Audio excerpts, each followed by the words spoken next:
Hi everyone, in this video we'll be looking at how to install the snap ring on your Bigsby.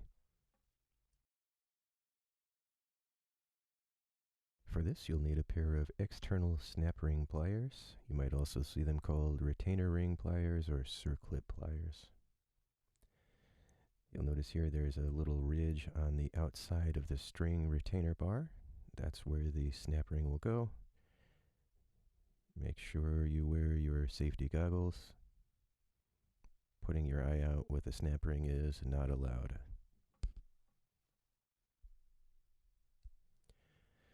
As you can see, there's two little holes in the end of the snap ring. You just put those over the little tabs on your pliers.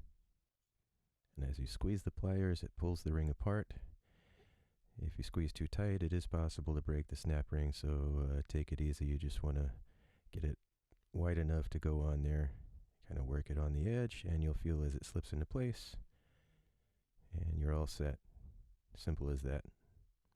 I'll tell you, it's a lot easier than trying to use some sort of tool not made for the job, guitar strings and all of that. This pair of pliers is well worth having in your toolbox. Alright, now we can install our Bigsby. Thanks for watching. Hope you have a great rest of the day.